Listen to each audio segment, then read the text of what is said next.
I subscribed to a whole year of Crochet World magazine, so you don't have to, and I'm going to let you know if I actually plan on renewing my subscription for 2026. Stitch is gonna stitch, we don't miss a loop. Pull that thread tight, join the crochet troop. This is the last issue of my 1 year with Crochet World magazine, and I'm on that fence of do I renew or not because it's been a whole year. They now put out 4 issues per year, so one per quarter or season. And I think that's actually a pretty wise choice. I feel like back in the 90s, it was 6 issues a year. So, like every other month, you would get an issue.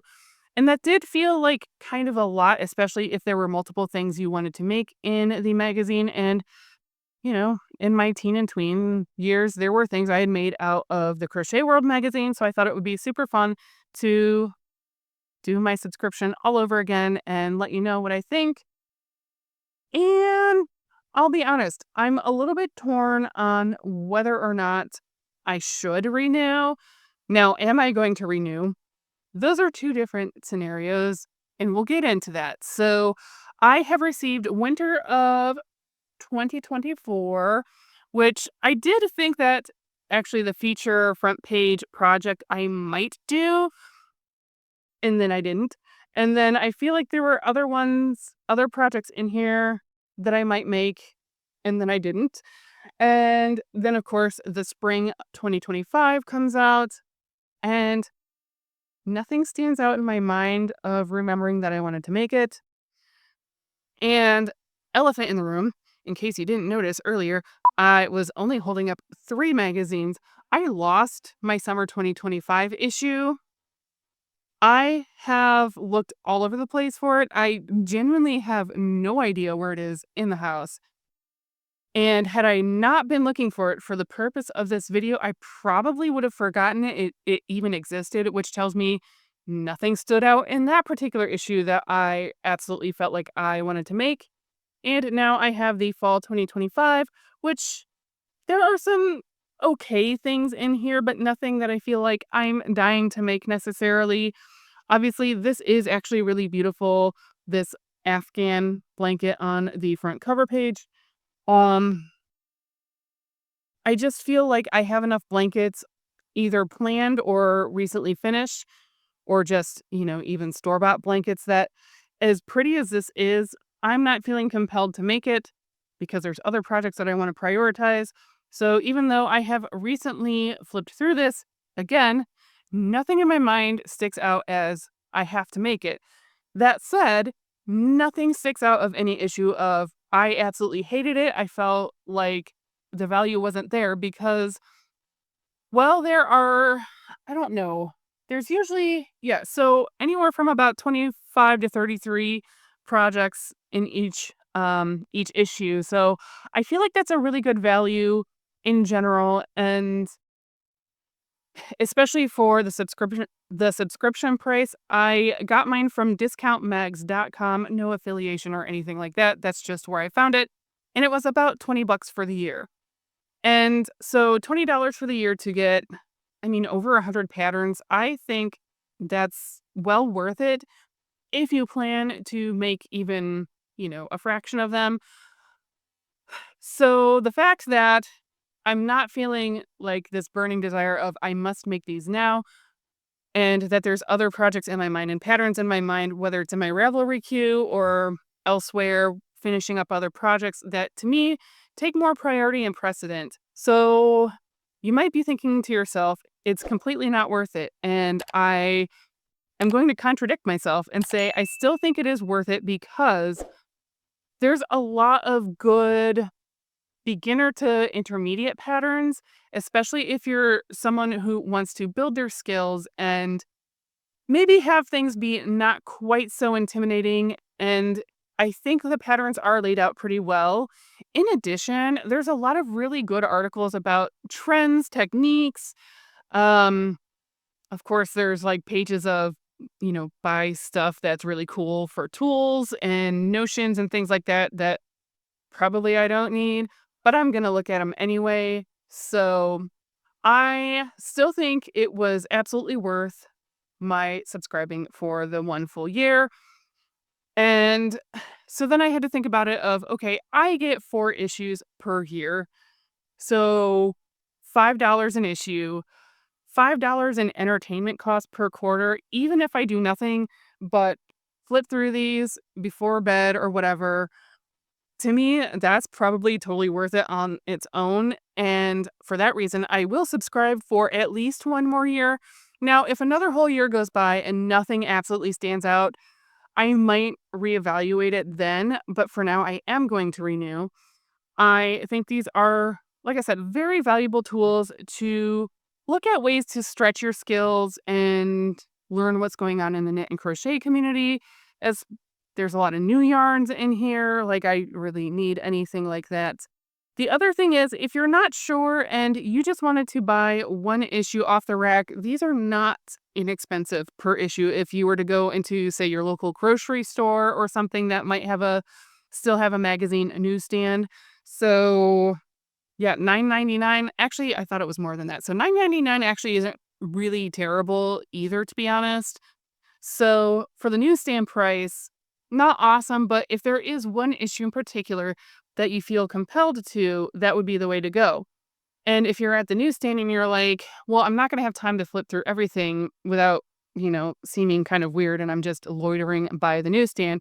First of all, other people do it. Don't worry about it. But secondly, at least Crochet World, and I feel like there's a couple of other knitting and crochet magazines that have done this in the past for their publications, is you can, so I have this just the back cover open, and sometimes it's inside 1 or 2 pages in the front, but there's actually a whole layout of what you can find in that issue for patterns and projects, and I think this is a fantastic way to determine whether or not this issue would be worth it to you.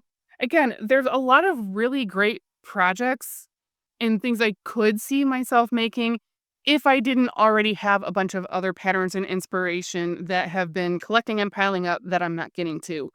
So, if you're maybe just getting started out or you don't have a huge collection of patterns yet, this probably is a very value packed way to go, even at newsstand price. So, that would be like $40 a year.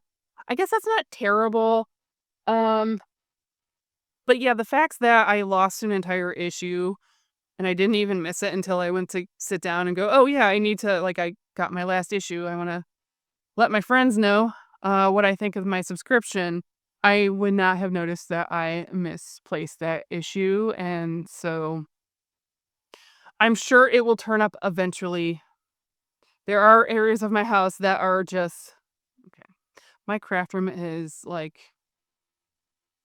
don't even know how to describe it. Hot mess would be a compliment at this point. So it could still very well be in there. And my eyeballs have missed it in my haste of just trying to find it really fast. So I think the other thing that is helpful is a lot of the yarns that they recommend are pretty accessible, like Red Heart and everything like that.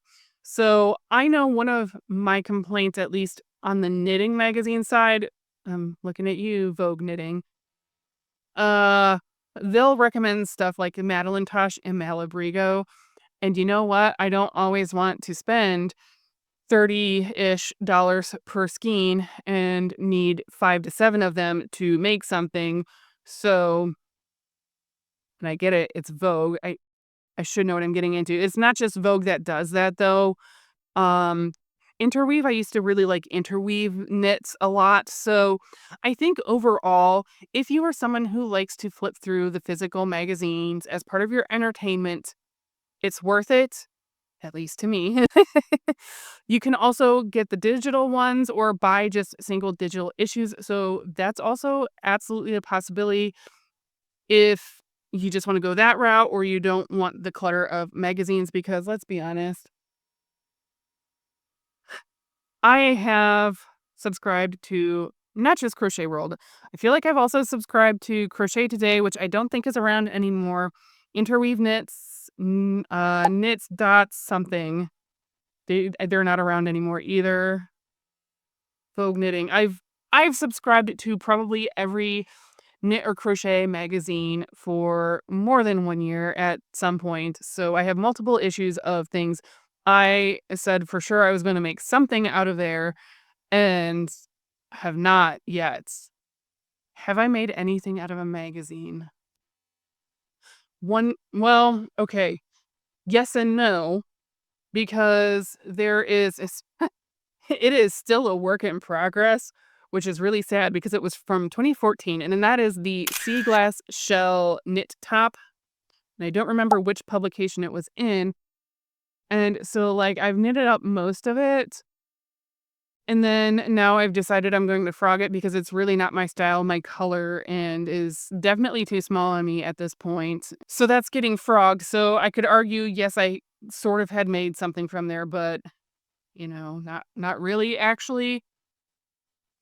So I don't know. But then like I'm sitting here thinking of other patterns in magazines that I know I still haven't gotten to that I would like to make.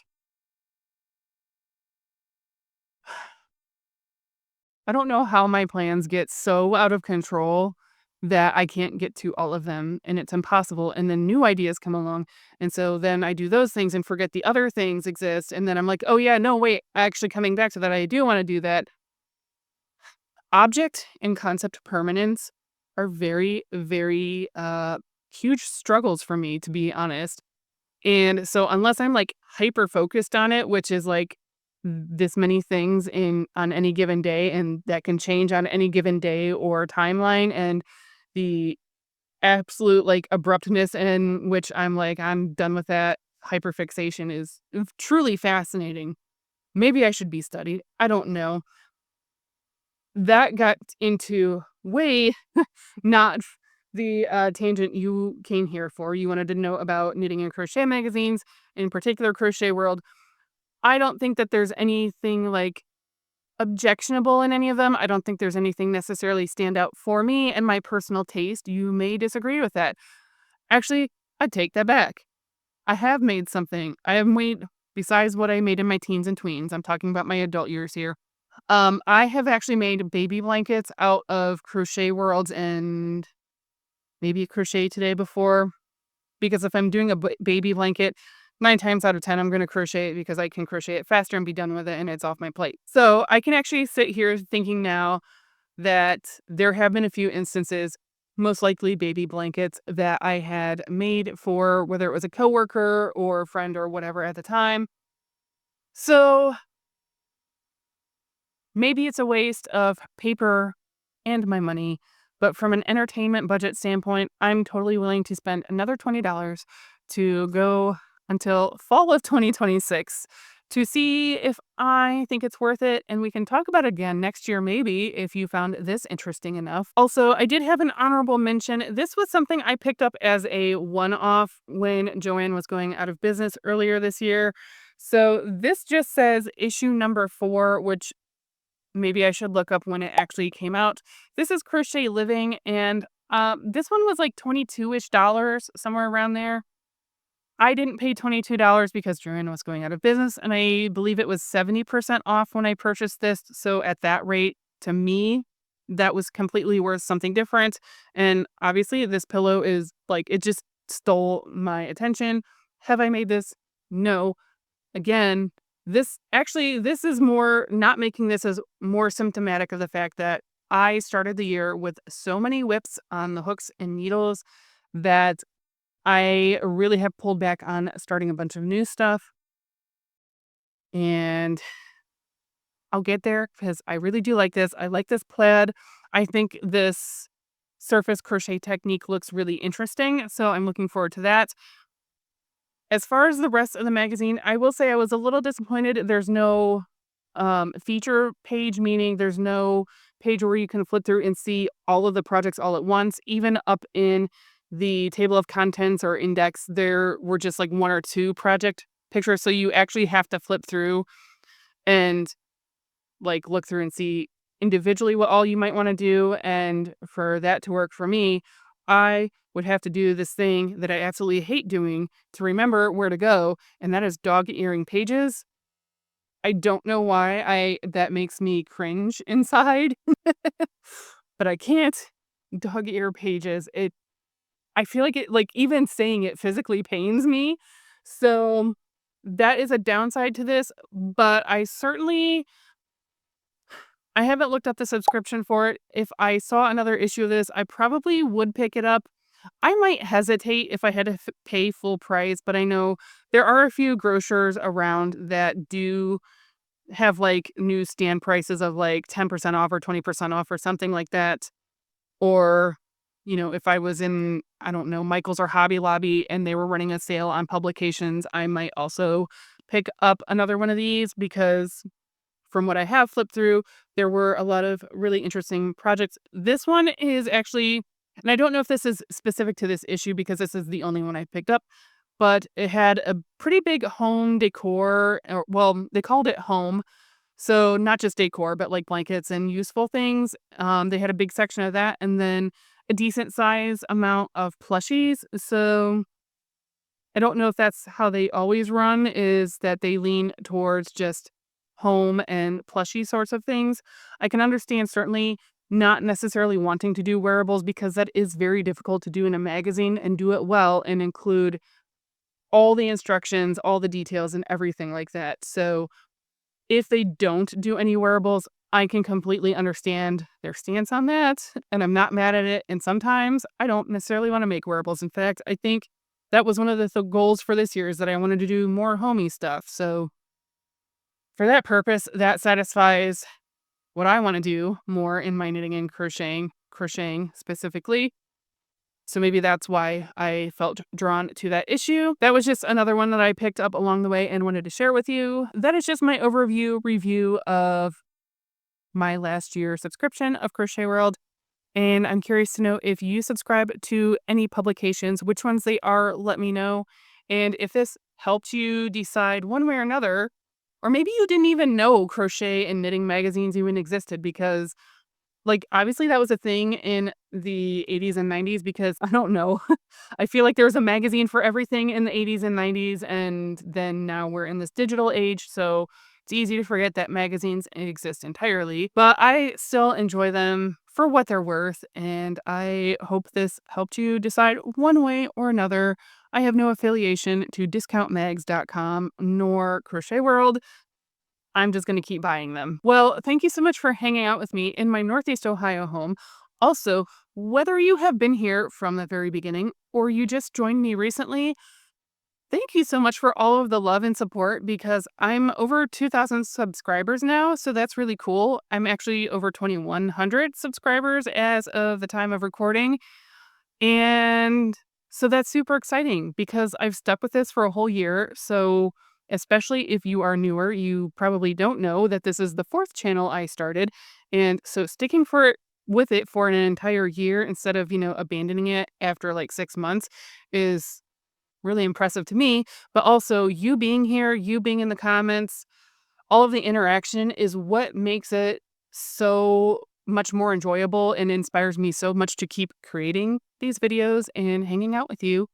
And so for that, thank you so much. Also, if you found the hype button, which I think might only be on mobile YouTube, I don't know for sure, but apparently a lot of you found it. And that was really cool to see that because I didn't know that was a thing until all of a sudden it tried to tell me I had like a bunch of points. So that was really cool. So whether you have been hanging out with me this entire year or today is the first day that you are clicking on my video, as always, thank you so much for joining me in my Northeast Ohio home. And as always, I cannot wait to visit with you in the next one. Bye. Spinning art from strings with style and flair.